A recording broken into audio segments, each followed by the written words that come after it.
Hello and welcome to another ZD Toys review. I am still working on Ben 10 as of the recording of this video, and I am still working on Kevin 11 in collaboration with 112 Customs.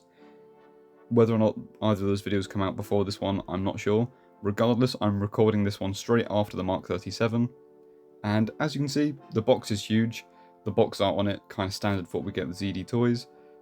The box art is great, I really like the style of it. I also like the style of just the box in general. But again, this one's a biggie in comparison to the normal ones. So opening it up, you can also see that Igor, however you want to pronounce it, does take up most of the space in this box. He does also come with an array of hands and blast effects. He doesn't come with a stand. I think even if you tighten the joints up in that stand all the way, there is no way it's holding this absolute chunk. He is hefty. Despite the fact that I don't think this guy has any die cast to him, he weighs a lot.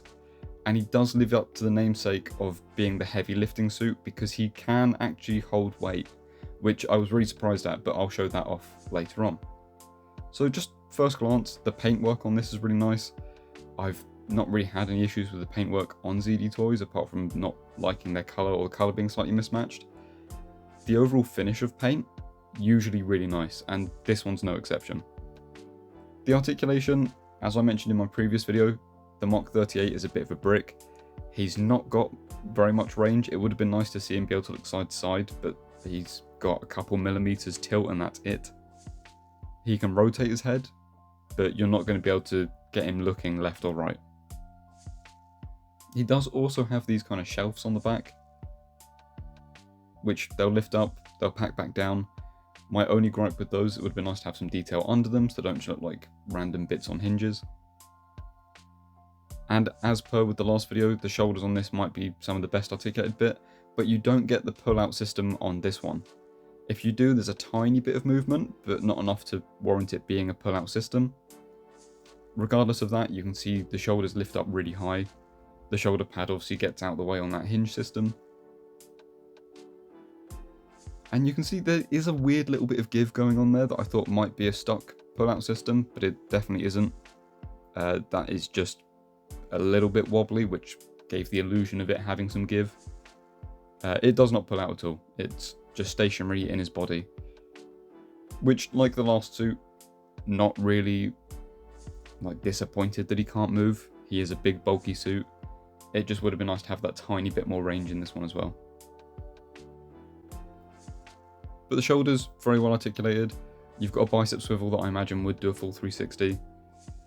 Elbow, you're getting very little. They've not double jointed it. It's just a single joint in there.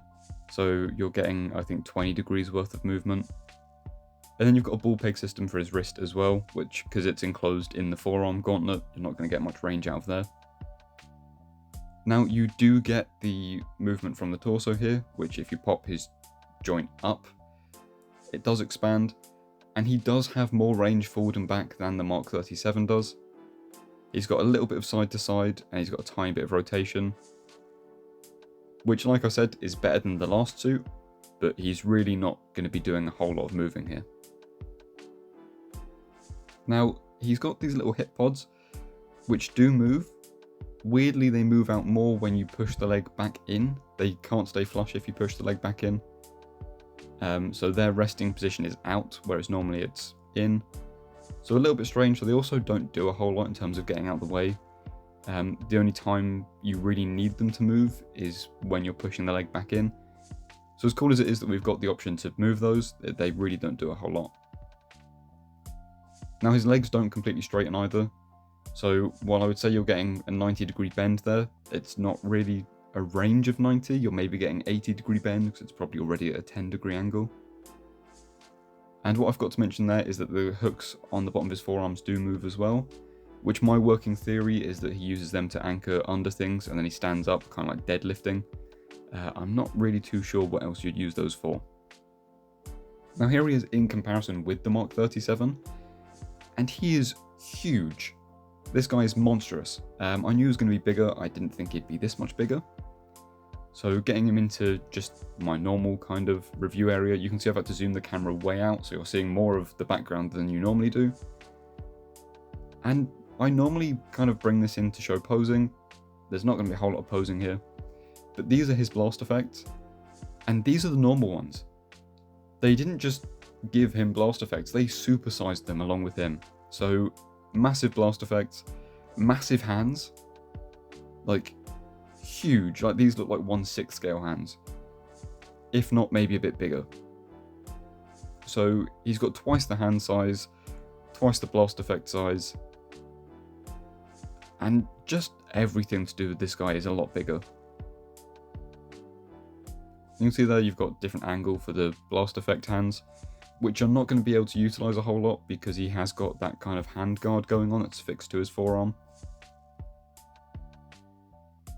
And here's the ones that have the peg holes in them, so you can use those with the blasts. Very nicely detailed and very well painted as well. So, trying to get him posed.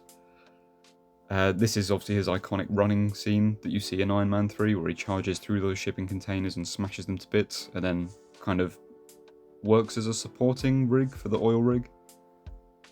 Very cool scene. I've always loved that. What happened to him? Where did he go?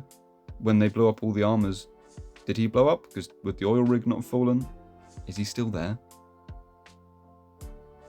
But here's the blast effect hands without the blast effect in. You can see in order to get them blasting forwards, you kind of need the hands up. And then I've just flared these little hooks out for no reason other than artistic flair. You'll notice I've not put the blast effect in, that's because with the angle they're at, they'll basically just point straight down.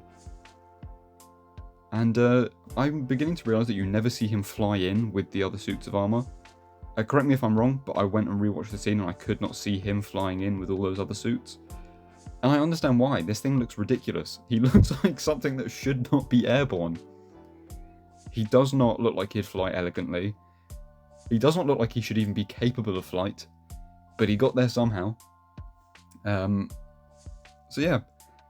Here he is supporting some of the weight. You can see he's supporting one Hall of Armour's worth of weight, which isn't particularly impressive. So let's add the Mark 37 on top of that and see if he can still hold the weight. So he's holding 2 Halls of Armour and 2 figures on top of him there. Now I know for a fact that he can hold more weight than this, it's just the angle that it's pushing down on him that worried me. So let's try one more Hall of Armour and see how well he does with that. So let's add the Mark 41 on top of that. And this felt a bit sketchy because my Hall of Armour goes past head level when it's at this height. But yeah, he does it. You can also see that he takes up the exact same height as one Hall of Armour, so big boy. But thank you guys so much for watching. Let me know what you think of this review and the figure in general, and I'll see you in the next video.